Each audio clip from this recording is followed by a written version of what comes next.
Hello, everyone. I think we've had a few minutes for people to start joining in, and they can continue to join as we go throughout. Thank you all for joining us today for the Saudi Transport webinar, the topic for which is the future of transportation in the Kingdom of Saudi Arabia with technology as a driving force for the sector. Now, this webinar and the entire series to come are all in line with the Saudi Transport, Traffic and Logistics Exhibition and Conference by the Riyadh Exhibition Company. First and foremost, I would like to thank everyone for joining us today and for being with us for this webinar. My name is Mahyar Ibrahimi. I'm the conference director for the Saudi Transport Conference and Webinar, and I'll be your host and moderator for this afternoon session. I would also especially like to thank our panelists for taking the time out of their busy schedules to be with us today. We have with us today Mr. Abdullah bin Abdulaziz Al Sheikh, who is an urban strategist, governance and management expert, and the co-founder of the Urban Research Lab in the Kingdom. We also have with us Professor Derek Woodgate, who is the president and chief futurist for the Future Labs from the USA. And of course, last but not least, Mr. Samir Yamek, who is the regional business lead for Saudi and Bahrain from Honeywell Connected Enterprises. Now, I will give them all a chance to introduce themselves just shortly, but first, a few house rules, if you will, to guide your interaction with the webinar platform today and make sure you can make the most out of this webinar. There we go. If at any point during the webinar you have any technical questions or any questions about our future webinars or anything along those lines, you can ask that to myself and my team using the Q&A function, which should be in the bottom middle of your screen if you're on a computer device, or on one of the buttons on your phone if you're seeing us from a phone. Just so everyone is aware, during the webinar, all attendee microphones and webcams are disabled, so you will only hear and see myself and the panel. So if you do have any questions, you can use this function. And of course, I'm sure you'll also have plenty of questions for the panelists themselves. Now, we will be answering these throughout the webinar, not just at the end, but from basically halfway through onwards, we'll start answering some of these viewer questions. So do ask us these questions again using the Q&A function, and we can flag the questions that we're going to answer publicly so everybody can see what we're going to cover. Lastly, just a small favor to ask: once the webinar is over, you'll be prompted to do a 30-second webinar survey. This goes a long way in helping us prepare for these webinars. It's actually one of the reasons we've come up with this new format as well. So please do take the time to go through that with us, and that would be much appreciated. Enough from me. I want to give the speakers a chance to just say hello and introduce themselves. So Mr. Abdullah, we'll start with you. Please go ahead and say hello. I think your mic is muted, just so you're aware. Sorry about that. Well, good afternoon to everyone, and I'm very proud to be part of this panel, and with our extreme guests also from different parts of the world. My name is Abdullah Al Sheikh. I'm an urban strategist. Been in the business for 25 years between government and private sector. Consulting, advisory, and also an entrepreneur, let's say, to some extent. And I'm happy to be part of this discussion. Perfect. Thank you so much, Mr. Abdullah. Derek, I'll give you the opportunity to say hi as well. The mic is yours. Hello, everybody. Good afternoon, all. Great to be here. Very thankful to be invited to be part of it.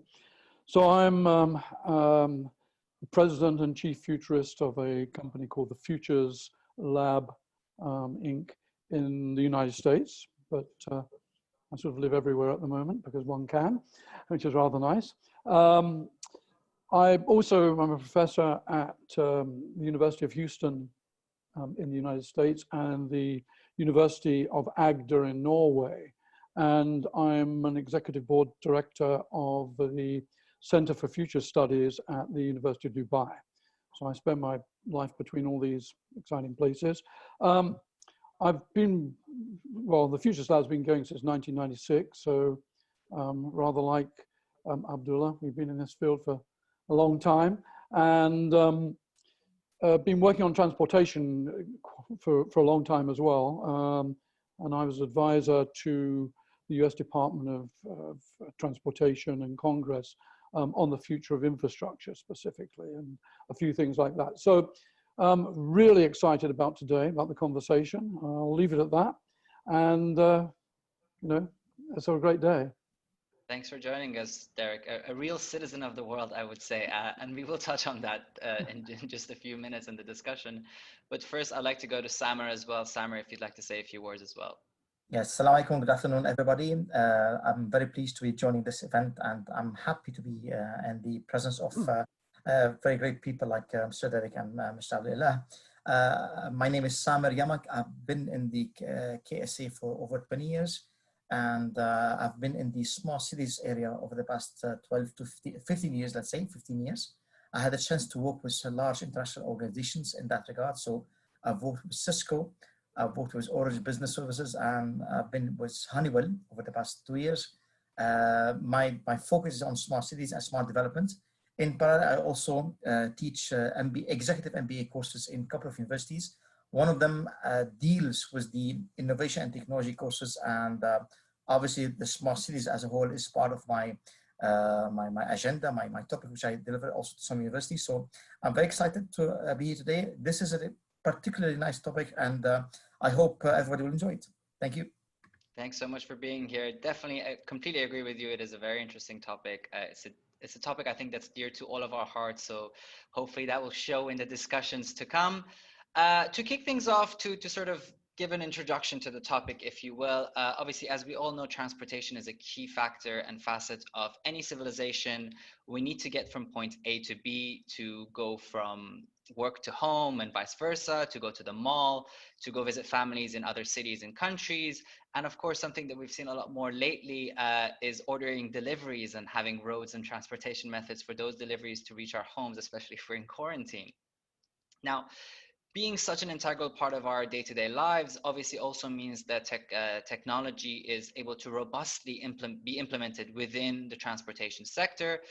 And so that brings us to our first question for the panel. To start things off, let's talk a bit about these technologies. Obviously, we have some very exciting stuff happening that have come up in the past few decades.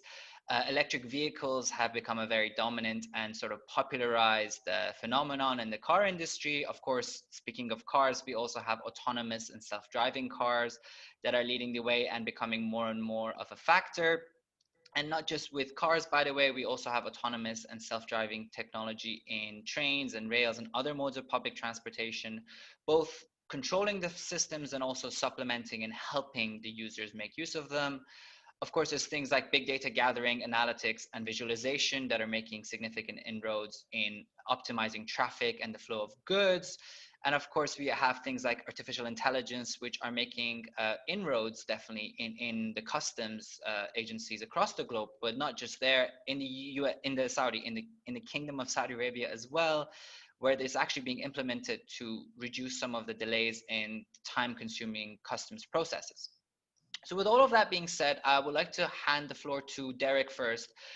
Give us your thoughts, Derek, with the international perspective, obviously, with all the technologies that are coming up. What are the technologies you're most interested in? Where do you think the sector is going as a whole? Well, I'll make an overlaying statement first of all. In a sense, and it's interesting because we talk a lot about smart and intelligent cities and all this sort of thing, which is exciting, right? But I think what I call it is actually smart layering. And what I mean by that is basically it sort of consists of societal services, of cyber infrastructure, of physical ecosystems, right? I mean, we're humans, we have to live in this thing, and plus all the physical buildings that go around that. Smart security, a big area we talked about. And then there's all the things on predictive safety and security and all these types of things.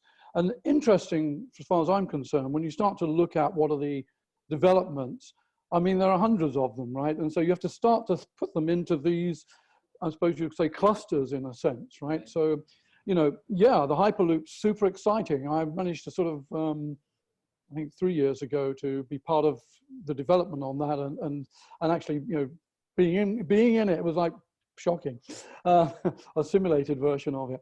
And of course, driverless pods, and Japan just had the first real big tests on the flying car last week, or 2 weeks ago, a manned flying car, no less. And there's so much, but the reason I'm saying this, because there's some areas, and of course, obviously we talk about AI and IoT and IONT and IOTT and all the things that go with that. But at the end of the day, I think, you know, you've got to look at this more as an absolute ecosystem.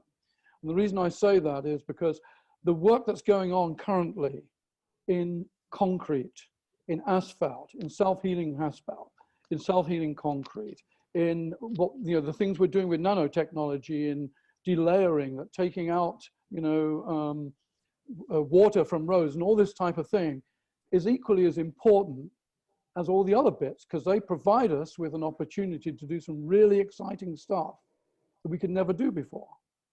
And, you know, from the perspective, I'll stop there, from the perspective of this sort of new linkage between us, the vehicle, and the road, for example, that's a completely new way of looking at what transportation is. So, difficult question, because I could give you a list of 100 things, but at the end of the day, we need to sort of see how they all fit into the big ecosystem, the jigsaw that we're working with. Sorry, that's mine. I mean, you make a very good point, and I think it's easy to get sort of bogged down, if you will, with the trending, fancy sounding, you know, interesting things that are coming up. But there's, as you said, there's some technologies that we don't think about as much that are actually making even more significant, probably, impacts. We will definitely touch on that in a bit. Samer, I want to get your thoughts as well, though, on the latest trends. What are your thoughts, especially talking about, you know, the public transportation projects in the kingdom? Yeah. So it seems that Derek stole some of my speech. So, you know, when it comes to transportation, I understand the interest in autonomous and self-driving cars and other driverless transportation vehicles. I also concur the notion of optimizing traffic flow and using AI to improve smart cities. And there's an equally important technology growing there, which is in the strength and importance in parallel. And it will have a say on transportation. And I'm talking, obviously, I think Derek also hinted on it, is the fact of having the 5G and the IoT as a solution. Now, thanks to the proliferation of all the IoT connected devices, we're seeing more and more sensor and diagnostic devices are being used, especially in the transportation and other critical infrastructure projects. Consider, for example, the London Metro. Now, they introduced something called the Rail Collision Avoidance System, RCAS. It leverages the power of GPS, the movement data, along with a large array of sensors to track and analyze the metro traffic in real time. Now, let's take a moment to appreciate that solution. You have a large number of sensors measuring train speed, weather, humidity, airspeed, metro position, asset, system status, and many more sensors. Then you have an AI system analyzing all this data in real time and feeding information to metro station drivers and administration staff about possible collision and proposing recommendation on metro direction and speed. Now, let's throw in the idea of a driverless metro, which is, I think, one of the areas that Riyadh Metro, for example, is now aiming for, to have a driverless metro. Now, you're relying on AI and a large network of interconnected sensors and devices and IoT sensors, not only to recommend next action, but also to drive the metro without any human intervention, obviously, inside the metro and at the command control center. So you have a complete ecosystem, a driverless metro, a driverless command control center, everybody's being monitored, and it's done without the human intervention. Now, this idea is nice and feasible. However, there's obviously a risk of delay in communication interruption. But thanks to the 5G and IoT, we stand on a stronger foundation to make this solution work flawlessly. So I really hope, for example, that Riyadh Metro is adopting the latest in those technologies and making the leap toward having smart metro system able to work in autopilot and be able to self-learn from its system, from its sensor, from devices, and predict issues before they happen, and then take action immediately. So I conclude by proposing the following argument to the audience. Would you rather use technologies of yesterday or today and claim you're building the future of transportation?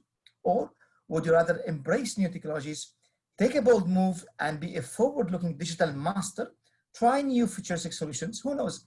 Now, if you fail, hopefully you won't, but if you fail, you would learn from the mistakes, and that's a very good point. But if you succeed, you will be known as a technology leader, achieving greater efficiency, sustainable advantage. How does that sound to you? Are you going to take a leap in face in future technologies or not? I think you've set me up perfectly for where I was planning to go with the question. So thank you so much for that, Samer. And I think this touches on exactly what Derek was just saying as well. So it's great to see everyone's on the same lines.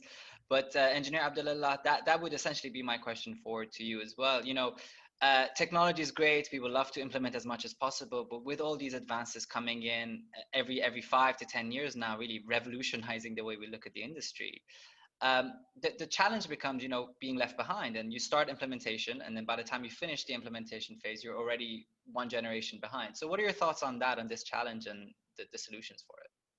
Well, thank you for that, and thank you for setting the stage, and by my two colleagues. I'll be the client for now, so I'll be looking at your proposition. Actually, I mean, from a standpoint, we do understand that moving into more sustainable cities, innovation has started to be, cities have been driven by innovation. And adopting smart city solutions in technologies and design are, as Derek was talking about, the layering by the physical environment and the virtual environment are very important to understand what is the appropriate technology. Let me just step back a bit and give you a perspective on the Saudi case. We've invested heavily in private transportation versus public transportation. Maybe the counterbalance for public transportation in our sphere is the air transport. That's where we have public transportation. Other than that, we've been very less advanced in public transport, especially in inner cities. While intercity now, we have some links, especially in the Haramain rail, which links 4 cities. And we have the east-west from Riyadh to Dammam and from Riyadh to the north. That's basically our people mover transportation system. In addition to the challenges of logistics, because also transportation is a barrier of logistics, which is a major economic development factor and driver for efficiency and distribution of wealth and distribution of opportunities. So having said that, one driver today that needs to be looked at is also going back to basics. Designing our cities for pedestrians, for biking, for connectivity. So technology, as Samuel was talking about, whether in the system itself or in using the technology of information in feeding into patterns of behavior and patterns of demand and supply, but also the rationalization of those technologies and how we use them. Today, we're investing $30 billion in one of the most advanced metro systems in the world, which is still based on a 19th century technology. While we were, at the time in the early 2000s, talking about PRTs as which is the PRTs, which is the personal rapid transport systems, which could have been or was thought of as a replacement for public transport, especially for cities like Riyadh and Jeddah and Dammam, which are low-density car-based cities. And we have a vast amount of population. Today, Riyadh is 6 million.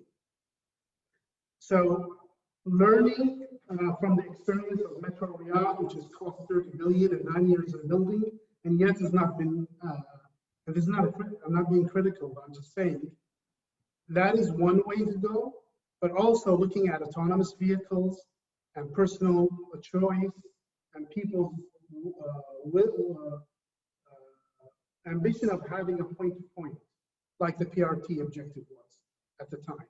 So it's a A to B destination rather than the public transport. So that's a huge amount of discussion and strategy positioning we need to deal with. And as Sam has said, you might invest in one technology, but you already surpassed the advances of other technologies. But I really want to stress on one last point, which is the new concept of the 15-minute city concept. Today, many cities in the world are starting to talk about how can we make the life of a citizen of a city need to travel 15 minutes from his home to any destination on foot. And that is all about consolidation and densification of cities. So we can do lots on technology, but if we don't deal with also the physicality of the city and how we manage the growth of the city, we will still fall in the pitfalls of the problems of the past century. So that is just a general introduction. And I'm someone who is always for leapfrogging and for advancement in technology, but we need to measure the costs and benefits of those, socially and economically. Makes perfect sense, and I think we can definitely expand on that as we go throughout the discussion. At this stage, what I do want to do, though, is I want to bring in the audience. I want to give the audience the chance to also put in their 2 cents. So what we're going to do is we're going to put up a quick poll for everyone to have a look at. I will share this with everyone now, so you should be able to read it as we go through. Which of the following technologies are you most interested to hear more about? And in general, which are you most interested to hear? Just generally, which are you most interested in? People are already responding, so I'll give you the chance to go through these, everyone. This is not a comprehensive list, of course, and I feel like Derek wants to answer this question. I will give you plenty of time once the results are on to I feel like you're going to say we should mention this, and this. The poll is not for the panel. The poll is just for the audience. The panel can then talk about it. I'll give everyone another, say, 15 seconds before we go into the results and get the panel's thoughts as well on everyone's thoughts. It's a pretty even, I would say, mix of responses. So this is very interesting to see.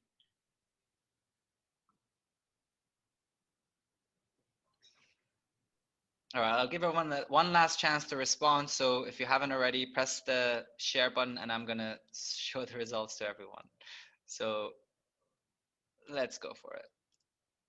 These are the results. The winner is AI. I'm very not surprised about that. I think Samer and Derek, as well as Engineer Abdullah, are not either. Touch points on this. Whoever wants to go first. I think Derek, you were looking to get in touch. So go on. What are your thoughts on this list? And I will remove the list just so on the thoughts on the list or on AI. Just on AI in general, but of course, you know, feel free. Well, I would say that Samer is probably a better place to talk about AI in terms of actual application. On application, the details of backend. Well, I mean, AI has so many places to play within this, so it's, you know, it's a big story, right? Mm-hmm. If you look at it from so there's so many multiple aspects of AI, right? From machine learning to robotics to, you know, AI is a funny term. We use it, we just throw it out there, artificial intelligence, but you know, it's not like we don't have artificial intelligence. Our phones are full of it day in, day out, and we're using it all the time. So it's not, but I think there are certain aspects of AI that are really exciting here. And I'll take one that's really, like, shall I say, alien to me, first of all, and that's predictive analytics. And when I say it's alien to me, it's because I'm a futurist. I don't believe in forecasting, albeit because forecasting is very indicative, but doesn't actually give any of those, shall we say, breakthrough, leapfrog sort of aspects of Abdullah was talking about. But you know, there are some fantastic opportunities with predictive AI to actually begin to sort of understand what could and what couldn't, and play a lot of sort of multi-dimensional modeling on this to see where things go. The other aspects of AI are sort of obvious, and that's all the stuff that's interlinked with IoT, IoTT, which is Internet of Trusted Things, IONT, Internet of Nano Things, and that whole interrelationship that we bring in together with the data, and particularly with the cloud and everything else, in analyzing what's coming through that and interlinking us and creating, you know, what we call kinetic environments, right?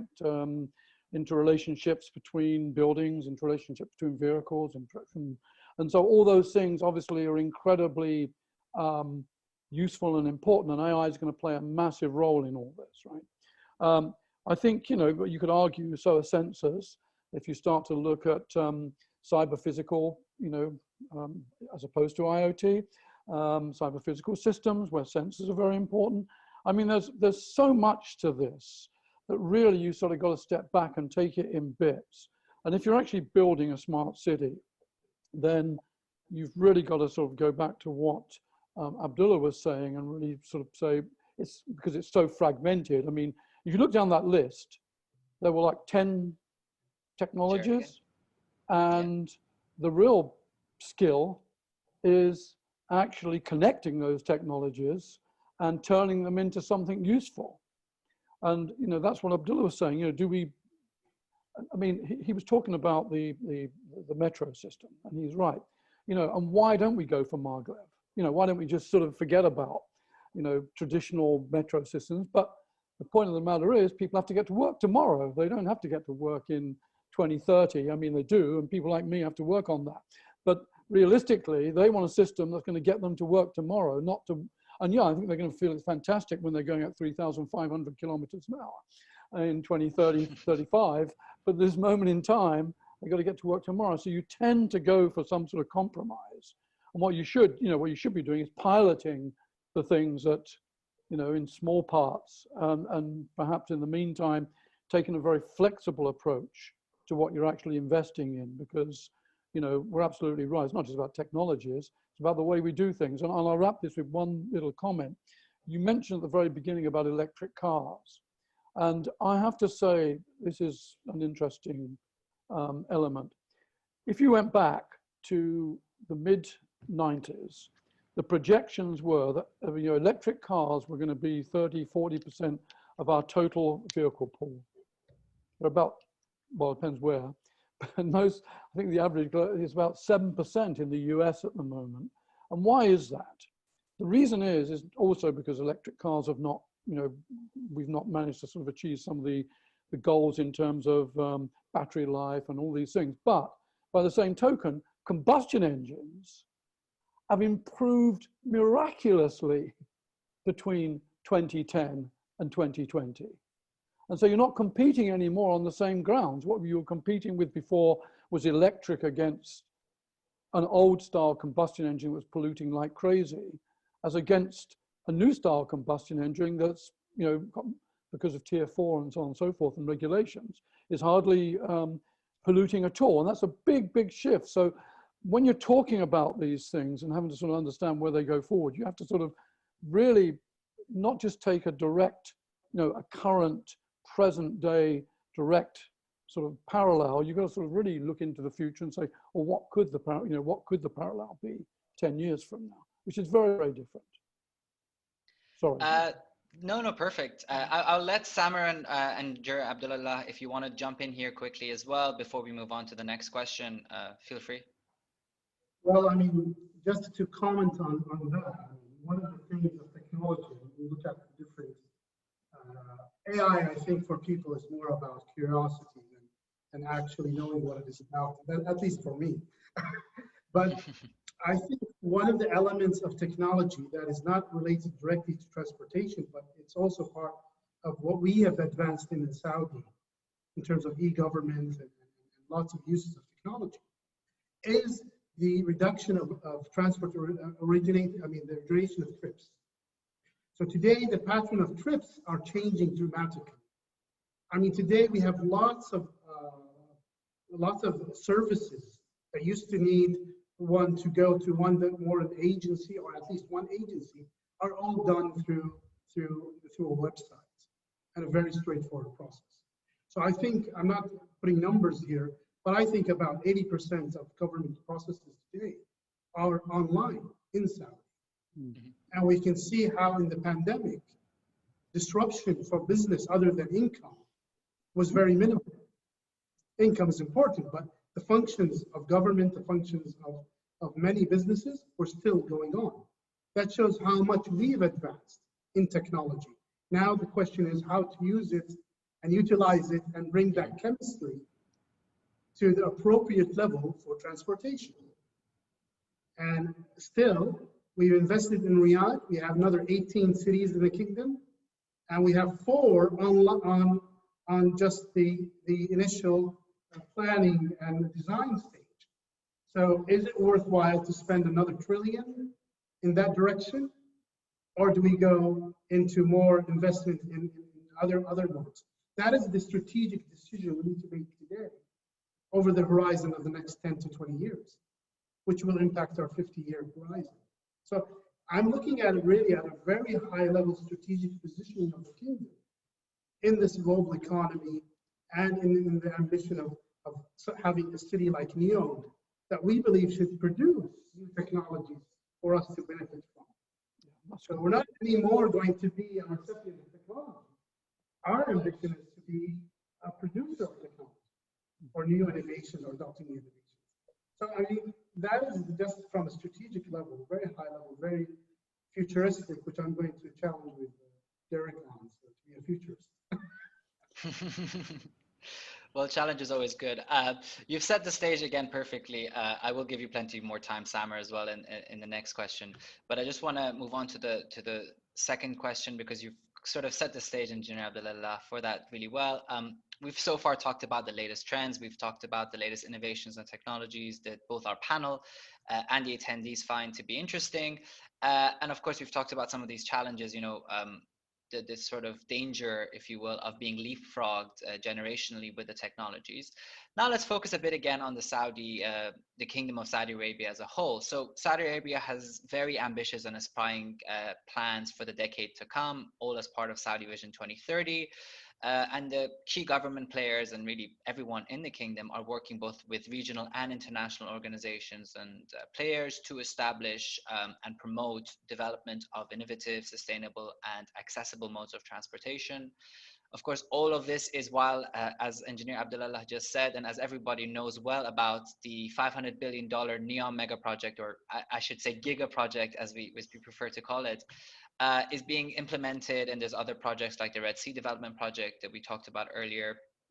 And of course, there's the regeneration and reurbanization plans for Riyadh, Jeddah, and many of the other key cities in Saudi Arabia. So I want to touch back on this, Engineer Abdullah. Obviously, the kingdom is doing a lot of different things. There's plenty of investment that we've talked about. I would love to get your thoughts on some of the new investments that are being undertaken and by the Public Investment Fund in the field of transportation, and to get your overall thoughts not just on the investment from the kingdom's perspective, but what are some of the incentives that are being put forward to actually enable people to use these transportation models, whether electric, public, private, whatever the system might be, if you can expand on that based on what you were just saying. Okay, thank you. I mean, just transportation has been, because the kingdom is a very huge country, and we span about, the size of Europe, so it's a very large country. 80% of our population lives in 17 cities, and intercity connectivity is as important as urban transportation. Now, we've invested lots of time and effort in developing concepts and approaches, which have produced the Haramain Fast Train, which is a very successful program that has been done and been executed. We're doing currently and finalizing by 2021, hopefully, we'll have the most advanced metro project in the world for Riyadh, and it should be a model to be looked at and tested and then examined. But also we're looking beyond that. I mean, we're looking into the Hyperloop, and we're investing in that, and we're looking at being one of the first countries to adopt the Hyperloop system, which is a very, very ambitious system to be adopted, especially in our environment, especially and the length, especially on the east-west corridor between Riyadh and Jeddah and Mecca, and across the kingdom, east-west. But also, we've invested even abroad, and we're now competing with Tesla on Lucid, which I put in my first reservation on. Hopefully, we'll get rid of the car in 2021. The question is, we're investing in Lucid, which is one of the competing electrical cars in the world, very advanced technology.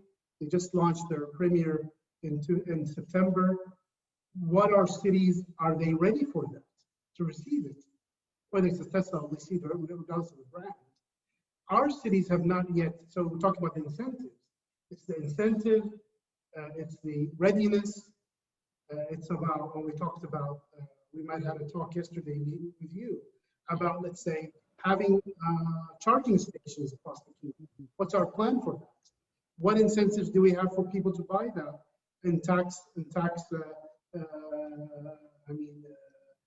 Holidays on purchasing electrical cars, having preference parking, having all these kind of city level incentives.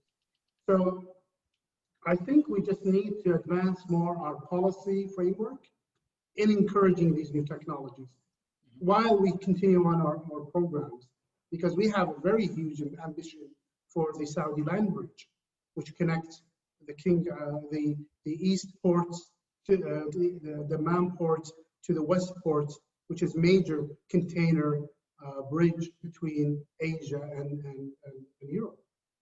So those are plans that started since the early 2000s, still to be conceived and implemented, but also new technologies we need to look at and how we can adopt. Very well put. And I think you've definitely touched on quite a few things that we want to expand on as we go. I do want to remind the audience that you can ask us your personal questions as well. I think we just, Engineer Abdullah did just answer Mr. Afif's question, so I will click that as answered. But do ask us your questions. We will be taking the time again as we go through these to answer these, so please get involved with that. You touched on quite a few things, Engineer Abdullah. So I want to pass the baton to Samer. Samer, what are your thoughts along the same lines to expand on that, but also, you know, to talk about what these new investments and new projects are going to be for the next 5 to 10 years? Yeah, so let me pick up on where I left off in my previous answer regarding adopting the 5G and the IoT, which is a really marvelous ecosystem working together to achieve seamless, efficient transportation. Now let's expand that concept to cars. Now, some people think that smart cars are just about self-driving cars, but that's not all. There's a whole lot of ideas what you can have when you consider smart transportation. For example, there's a technology called V2X, which is implemented in Walnut Creek City in California. So V2X basically stands for a number of solutions such as vehicle to vehicle, vehicle to network, vehicle to pedestrian, vehicle to infrastructure. So basically vehicle to everything. So it's about sharing data in real time and with the entire transportation ecosystem in order to become more aware of the data and variables, so that when we share the knowledge and even predict errors and collisions. Now, also the IEEE has released recently something called the 8.2.11p protocol, which establishes the latency needed for the mission critical communication for transportation business. So vehicle traveling at fast speed will be able to talk directly to each other, which would facilitate the road sharing of the data, reduce collisions and accidents without any human interventions, and especially in very high density areas. Now, interestingly, that solution, the V2X, is also useful when you are out of coverage. For example, in rural areas in intercity states, where you can need cars to be able to communicate to each other without having to rely on the communication. So they can use the 802.1p or other ubiquitous coverage such as LTE Direct or satellite communication. So V2X is really an amazing solution because you'll be able to share rich real-time data coupled with onboard intelligence, which will fulfill the promise of coordinated and more autonomous driving. So for example, you'll be able to leverage self-driving cars features, real-time information such as there's a free parking in 3 kilometers, your car battery is about to die, so you need to recharge in 20 minutes. And there's, by the way, a charging station in that stop. So you should drive there. There's a traffic congestion caused by a car accident in the next 2 kilometers, so please change the route. So all these are very nice features. I'd like to single out 2 very interesting features here. Number one is the non-line of sight awareness. So drivers and cars can be able to see what's happening at an intersection well beyond the horizon. So I don't have to see what's happening in an intersection. That system can see what's happening 4 or 5 kilometers ahead, and they can predict what's happening and then take decisions accordingly. So car will be, for example, to see around intersections, and they well beyond that, the visual horizons. The second one, which is the augmented reality, which is also a nice idea. When you are using your smart card and driving in your smart city, you'll be able to pick up ideas from the city, such as, for example, let's say you're driving and then suddenly you Pizza Hut pop in, and you can order some pizza from that augmented reality using your smart card. So I know that we're entering the realm of 007 James Bond cars or Batmobile cars. I know that, but trust me, the reality is even more innovative and more exciting. So you see, the concept of self-aware cars is not just about simply self-driving or smart map. It's about being self-aware of all the variables and data in order to move safely with surrounding vehicles, surrounding pedestrians and other objects in the streets. And obviously, the whole objective is having pleasant driving experience. So on that note, I'd like to conclude by asking a question for the audience. What's your perception of smart transportation? And do you think you will be okay embracing it? Do you have any concerns about that solution? Well put, and I think this is something that we would love to touch on as we go. I would say the audience can feel free to respond to this in the Q&A section. We will actually read out your answers if you'd like to respond directly to Samer's question. But I want to go to Derek first. Again, along the same lines, what are your thoughts, Derek, on the latest advancements in the next 5 to 10 years that can be implemented in the kingdom, touching on what Engineer Abdullah and Samer said?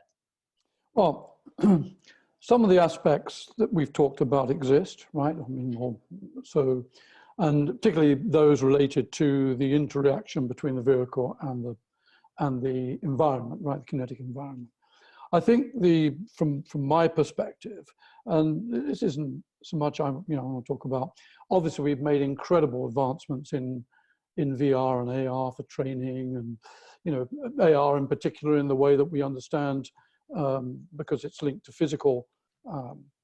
Our physical world, so obviously we can use it in multiple to understand where things are happening, how they can happen, and so on and so forth.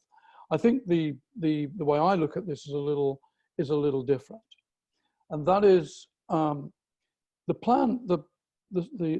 plan for Saudi, the 2030 plan, right, which is, to my mind, the baseline of this. And I'm in fact, that's quite near in for me. I'm used to working with 2040 in even the work that we're doing currently in Abu Dhabi with the Minister of the Interior is sort of more 2050th, and so we're sort of looking out a little further. And I think one of the parts with 2013, doing a 15-year vision, because I think that was 2016 when it came out, is building in sufficient flexibility, because so much is happening. I mean, you talk about autonomous. I mean, of course, I expect autonomous vehicles to come in. We're seeing autonomous vehicles, in many places now. Tests, some are tests, some are actually happening. A lot are being ordered. They're beginning to build parts of roads, because a lot of the issues around this, which goes back to what Abdullah said earlier around the whole issue of how do you charge electric cars and so on and so forth, right? But that same applies in how do we actually differentiate our roads at the moment. How do we work with specific tracks for autonomous? Autonomous just going to be part of the, no, they're not. I mean, we have to sort of test them out. And some of the interesting things that I'm seeing around that, and again, Abdullah talked about the fact that the NEM particularly is going to be, for building up and doing not just inventions, I would call it an inventory of new technologies, right? And that's critical, because one of the big issues here is smart manufacturing and the interface between smart manufacturing and transportation. And that's a really big thing. And what I'm seeing, one of the areas I would definitely be looking at for Saudi is in line with what you're doing with your urban development and your ideas around industrial hubs and so on and so forth, is to ensure that you're also looking at those really very, very clear interactions between the smart manufacturing, the smart transportation, and all the distribution systems, right, that come with that, and how that interfaces with smart retail, how that interfaces with all the other services that we're beginning to provide. So that, to me, just as one part, and I said earlier, there's these clusters of sort of bits, but to me, that's a sort of a big opportunity, because you're already putting in the infrastructures and you're already building in a lot of the technologies that can interface with that. So that would be one of the areas I'd be looking at. Perfect. Thanks, Derek. I mean, you touched a lot on autonomous vehicles, and we'll expand on that just now. I want to go over a couple of the questions that we got from the audience just quickly. We are a bit short on time, so if we can try and get sort of quick answers to these. So Tamer has asked us, I just want to ask about KSA plans for applying smart cities all over the kingdom and integrating smart traffic systems into these platforms. So essentially, new plans for smart traffic and data. If Engineer Abdullah or Samer have any insights on this, that would be a great question to answer. One of you say something, otherwise I'm just gonna. Well, I mean, the ambition for smart cities and having a smart city strategy for the kingdom started back in 2016. And now it's the responsibility of cities to also, from a bottom-up level, to start the planning and putting in those systems. Now, for today, I think we do have lots of those elements in the city, in many cities in the kingdom, especially for traffic violations, also behavior in movement of traffic and all that. We might not have traffic management systems in a comprehensive manner, which needs to be taken more in advance. But I believe those are in plan, but it's all about the implementation and the ability to roll out those programs. Mm-hmm. But I don't have any up-to-date information on that.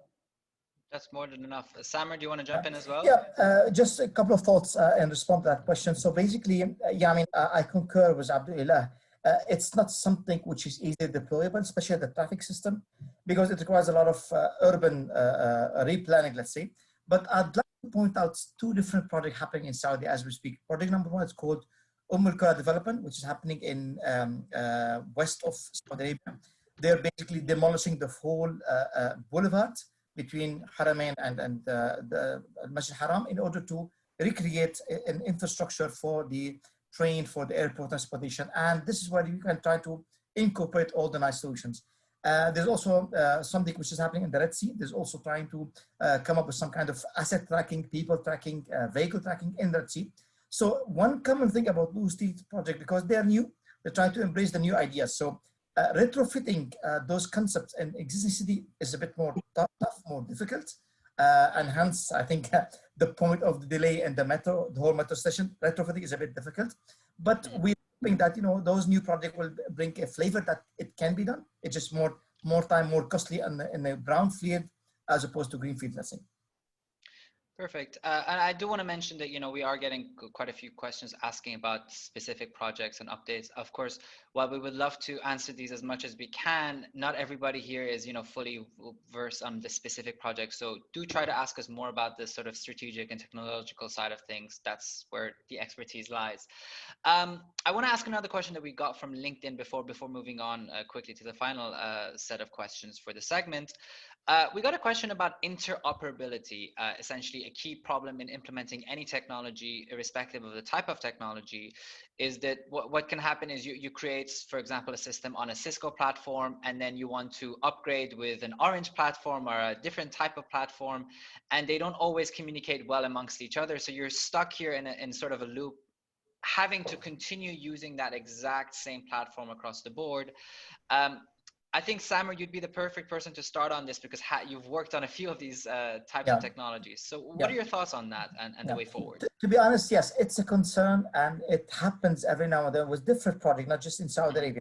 I think the best way to do it is that we cannot trust one vendor, and I'm being very clear. You cannot trust one vendor to take on the leverage on your entire system. Every vendor has to know that, hey, Mr. Vendor, I'm going to go for an open platform, open system, and I will not accept monopoly. Right. And I expect that I can see open protocols and open communication so that they are forced to make their system scalable. The more you go by one vendor, the more they will lock you in, they will try to give you something which is proprietary, and that's not good. Back to being a bit technically specific, so I don't want to be too much technical, but in essence, you know, when you want to build your own infrastructure, so let's say the transportation or even smart city in general, there are consultants out there that can understand what are the best protocols, the best technologies, and the open ones and the futuristic protocols, so that you tell the vendor, hey, you know what? I know what I'm having in mind. I know my plan strategy. I'd like to see 1, 2, 3, 4, 5. Don't just throw in your let's say ideas in front of the vendor. You have to co-create the solution, co-create the vision, so that you know what's happening and you don't feel left in the dark. Okay. Makes perfect sense. I think that's a good place to keep that response. I think you've answered the question perfectly enough. So let's move on to the final segment, autonomous and electric vehicles. I want to start this segment off with a quick poll once again to get the audience's opinion. So I'm going to put this up as I read out the question. The essence is, within the next few years, how comfortable would you be to be driven by an autonomous vehicle? So, you know, are you comfortable to do so in the next year, in the next 2 to 3 years, 4 to 5 years, 6 to 10 years, or no, you're never going to be comfortable to be driven in an autonomous vehicle? As the answers come in, it's always interesting to see which way people lead. I'll give everyone another 20 seconds, so take your time and answer I'm this. excited to see how people react to that. I'm sure you are. I'm sure you are. Because we've been consuming all this energy to explain that this is safe. So let's see how people react to that. I'll give everyone 10 more seconds and then I'll go into the answers. And I think we can sort of touch points on this as we go through. All right, let's end it there and I'll share the results. Last chance to click. I see a few more people clicking in now. Last chance. I'm sharing the results. There we go. All right. So the majority of people are saying 2 to 3 years. I'm happy enough to see that. Very few people said no, not at all. I mean, I would hope as much, considering this is a tech-driven topic. I would hope everyone is prone to tech. I want to sort of use this and bring up the next question as we go through it. So Derek, I'll go to you first. Obviously, general market sentiment in Saudi Arabia is positive towards autonomous and electric vehicles as a whole as well. What are your thoughts on this? I also especially want to touch on, what does the market, what does the consumer and the citizen and the person using these vehicles need to be able to do for this to be able to happen en masse at a large scale? Well, a number of things. I mean, first of all, policy, right? I mean, what's the policy? What's the, first, what's the insurance? There are a lot of, it's a strange thing about this whole industry and, and transportation and so on, because, at the end of the day, we're talking about lives, right? I mean, every time you go on the road, there's a potential for something to happen. So one of the big things and why smart vehicles particularly hasn't happened, even though I was working on smart vehicles 20 odd years ago, is because the insurance companies don't allow a lot of things like automatic lane change and things like this just now begin to come into focus. And yet the technologies were developed 20 years ago, right? And so there's a lot of things around that you have to play in. Personally, I think we need a lot more testing, and that 2 to 3 years is probably not going to be sufficient for general, mass usage. I mean, you have to understand a little bit about how particularly personal transportation works, right? Personal transportation, everybody has some sort of vehicle, right? Or the majority of people have some sort of vehicle. So you don't just suddenly change the whole traffic park overnight. If you look at roughly 7 years is the time that that we shift our vehicle, I mean, on average, right, for the whole public. So that's one thing. The second thing is, I can see autonomous vehicles coming in well, we're already seeing them with drones and other things, right? So coming in for other purposes prior to them, coming for purely for passenger use. I mean, and I can see them, for example, being in public transport before they're probably in personal transport, because we have more control over how we deal with public transport in terms of allocating road space, and so on and so forth. And they'll probably come into new cities before, because again, you can begin to build infrastructure that, that has a lot of safety and security. I mean, the one thing about all this is we want to know that they're safe and that we have incredible security systems, that if something does happen, that it can be, it's rectified, right? We don't die. And so from my perspective, I think we need a lot more testing. I think that it will happen. I mean, it is happening. And I think more about autonomous vehicles than I do autonomous cars, because they're different things, right? But, a lot of it's infrastructure. I mean, Abdullah said earlier, it's a bit like, he talked about, for example, renewables. California is doing some really good work at the moment in developing their renewable grid, their grid systems, right? The electrical grid systems, so that they can do that in parallel with electric car development.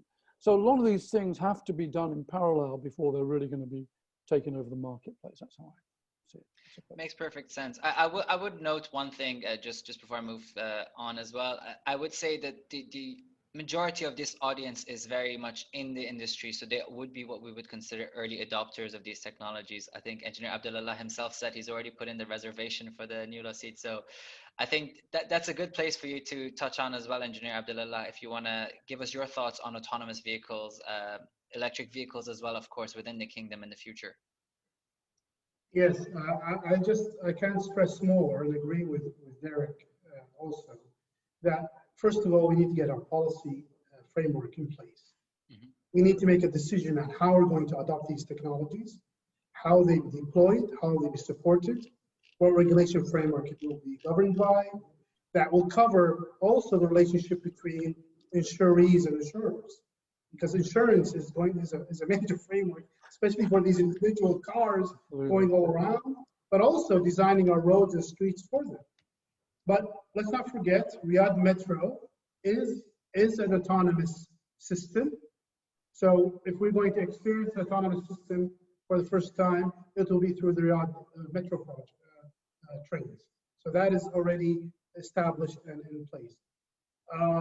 As again, until we have a very clear initiative for cities to adopt this technology and to start working on this, I think it'll take another 5 years to be able to really move into that domain, because we've not started any initiative yet in making the provisions, both in a legal framework, a policy framework, or even a physical, even experimental. Not done anything. Perfect. Samar, I'll give you the chance to comment as well before we move quickly to the last few questions. Go ahead. I mean, enough was said by Derek and Abdullah, and I won't add much on that point. I will take it from a different perspective or different angle. You know, a part of this exercise is the humans who are using those vehicles, actually. So it's nice to think about policies. It's nice to think about testing, what Derek mentioned and what Abdullah mentioned, but it's also good to understand the behavior of the people, why they're using that system, what are they looking for, what are the features they're interested in. How would they? I'm happy to see 2 to 3 years jumping in people. That's great. Mm-hmm. But it's now the perfect time to ask those people, what is it that you're expecting to see, and how would you make it more comfortable? Because this is part of the policy creation and part of the investment needed to understand what they'll go, not just from governmental public perspective, but also from end user perspective. Perfect. We are running out of time, but I want to quickly go into a few questions. So I'll leave these open to the floor. Whoever wants to jump in and give us a 30-second answer to these, let's do that. So the first question is from Mohammed Al Maheri, who is asking about transformational transportation systems that are both sustainable and interconnected within the Gulf region. What are the panel thoughts on a networked hyperloop that connects the region as a whole, and what technologies that could possibly turn this into reality in the near future? So quite a few different things to touch on. Who wants to jump in on this one? So the interconnection, the regional interconnection with GCC states already has been established in this rail program between the Gulf states that has started with links between UAE, Qatar, Bahrain, and Saudi Arabia. There's a plan for a major rail link between Dammam and Bahrain. So all of these are in the plans, and some have been advanced in their design and planning. For the Hyperloop, I think we need to do more experimental testing on it. It's an advanced, not sure in advance, but Saudi is committed to that, so they're doing work on that. And I think UAE is doing that. Yeah. So I think once those concepts are proven in terms of implementability and its function, then having a network is a different investment and different time horizon. But I think the ambition as part of the Gulf states is very, very advanced in terms of interconnectivity. It's always been, and I think it's part of the future. Perfect. I'll jump into the next question, and I think this touches on what Derek was talking about and something we unfortunately didn't get the chance to speak about. Mr. Mustafa Sayed asked about parking in cities. Obviously, there's a lot of new parking technology, smart parking solutions. And I would say, I think this really touches on what you were talking about before, Derek. Obviously, we can talk about autonomous, electric, whatever types of vehicles as much as we can, but until we're there, until there is a Hyperloop and all these technologies, we need an answer to the problems that are happening now, and sort of congestion, mass parking problems are common in all urban areas, I would say. So if yourself or anyone else on the panel wants to jump in on that question, what's the sort of, I would say, bridge between where we are now and where we will be in a position where the autonomous vehicles will, you know, just drop you off somewhere and go and park somewhere else on their own. But from now till then, what's the solution? Should we implement smart parking, or should we, you know, wait for the next level of technologies to come into play? Well, I mean, I think smart parking sort of exists, doesn't it, in many, many places. So I don't, you know, I don't question that. I remember actually using smart parking in Belgium years ago.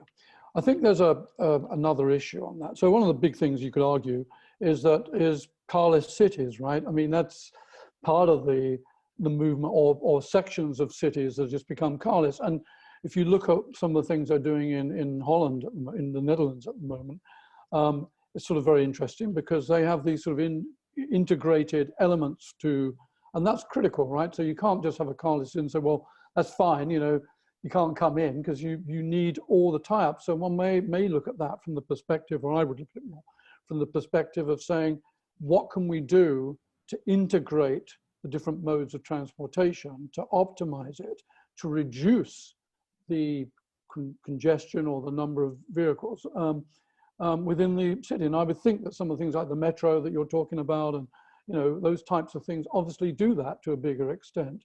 And moving towards, you know, carless cities, however inconvenient that is. I mean, many cities use taxis, right? I mean, the UK, London doesn't.